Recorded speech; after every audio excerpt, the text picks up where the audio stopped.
നമസ്കാരം. Raf talk ഫുട്ബോളിലേക്ക് അവർക്കും സ്വാഗതം. ഫിഫ വേൾഡ് കപ്പിൽ ഇന്ന് ബ്രസീലും സ്കോട്ട്ലൻഡും തമ്മിൽ ഏറ്റുമുട്ടുകയാണല്ലോ. രാത്രി നടക്കുന്ന മത്സരം മയാമിയിലാണ് കളി. ഇന്ത്യൻ സമയം പറയുമ്പോൾ നാളെ പുലർച്ചെ 3:30 ആ കളി.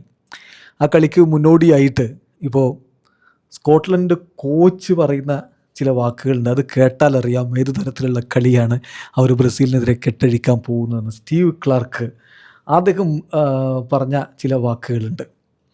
വേൾഡ് കപ്പിൻ്റെ മുമ്പ് പറഞ്ഞതും അതുപോലെ തന്നെ ഇപ്പോൾ അദ്ദേഹം പ്രീ മാച്ച് പ്രസ് കോൺഫറൻസിൽ പറഞ്ഞതൊക്കെ എടുത്ത് നോക്കുക.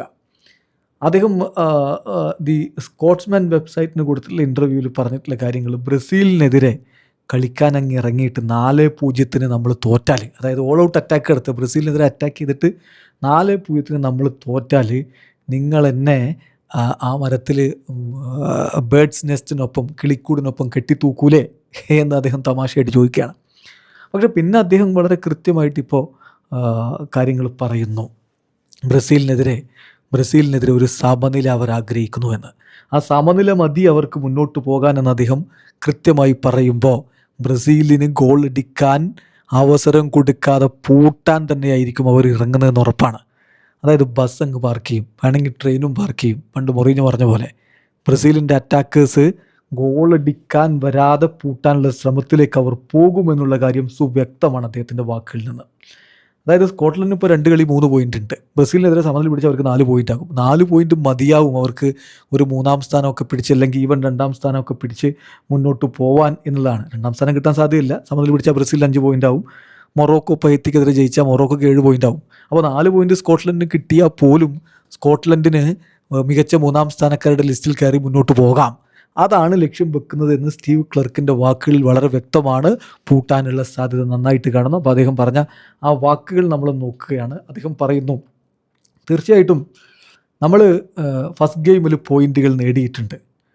അത് ബാക്കി ഗ്രൂപ്പ് സ്റ്റേജിലെ മത്സരങ്ങൾക്കുള്ളൊരു ബെറ്റർ ഫൗണ്ടേഷനാണ് നമുക്ക് തന്നത്. ഇപ്പോൾ ബ്രസീലിനെതിരെ ഒരു നാരോ ഡിഫീറ്റ് നമുക്കുണ്ടായാൽ പോലും നമുക്കത് ഗുണകരമായിരിക്കും എന്നാണ് ഞാൻ പ്രതീക്ഷിക്കുന്നത്. പക്ഷേ ഒരു ഗ്യാരണ്ടിയുമില്ല. നമ്മൾ അത്തരത്തിൽ ഈ ഒരു മത്സരത്തിന് ഇറങ്ങുമ്പോൾ ചിന്തിച്ചിട്ട് കാര്യമില്ല. ഞങ്ങൾ സ്മോൾ മാർജിനിൽ തോൽക്കാനാണ് പോകുന്നതെന്ന് വിചാരിച്ച് കളിക്കാൻ ഇറങ്ങാൻ പറ്റില്ലല്ലോ. സോ ഞങ്ങൾ ചിന്തിക്കുന്നത് ക്യാൻ വി ബീറ്റ് ബ്രസീലിനെ തോൽപ്പിക്കാൻ പറ്റുമോ എന്നാണ് ഞങ്ങൾ ചിന്തിക്കുന്നത്. ഡിഫിക്കൽട്ട് ടാസ്ക്കാണ്, സംശയമില്ല. പക്ഷെ ഞങ്ങൾ സ്വയം ഈ ഒരു ചോദ്യം ചോദിക്കേണ്ടതുണ്ട്. അതോടൊപ്പം തന്നെ ഈ ചോദ്യം ബ്രസീലിൻ്റെ മുഖത്ത് നോക്കി ചോദിക്കാനും പറ്റണം. ഇപ്പോൾ കളിക്കളത്തിലേക്ക് ഈ ഒരു മെൻറ്റാലിറ്റിയോടുകൂടി ഞങ്ങൾ ഇറങ്ങിയാൽ മേ ബി ഞങ്ങൾക്ക് വിജയിക്കാൻ പറ്റിക്കൊള്ളണമെന്നില്ല. പക്ഷെ ഞങ്ങൾക്കൊരു ഡ്രോ പിടിക്കാൻ പറ്റും.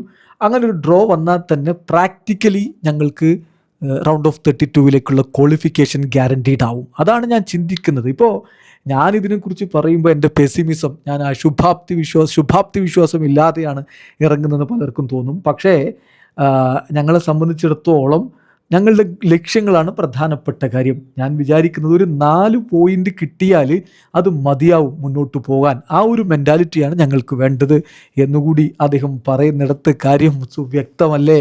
ബ്രസീലിനെ പൂട്ടി ഒരു സമനില പിടിച്ച് അങ്ങനെ മുന്നോട്ട് പോകാൻ, 4 പോയിൻ്റ് മതി മുന്നോട്ട് പോകാൻ എന്നുള്ള ഒരു പ്ലാനിലാണ് അവർ ഇറങ്ങുന്നത്. നല്ല രൂപത്തിൽ ഡിഫെൻഡ് ചെയ്ത് ബ്രസീലിൻ്റെ മുന്നേറ്റ നിരക്ക് അവർ പണിയുണ്ടാക്കും. കിട്ടുന്ന കൗണ്ടർ അറ്റാക്കുകളിൽ ബ്രസീലിന് നേരെ അവർ കുതിച്ചു വാഞ്ഞെത്താനുള്ള സാധ്യതയുമുണ്ട്. So game on, just wait and see. Video അവസാനിക്കുന്ന ഫുട്ബോൾ ലോകത്തെ കുറിച്ച് വിശേഷങ്ങളുമായി റാഫ് ടോക്സിൽ എത്താം.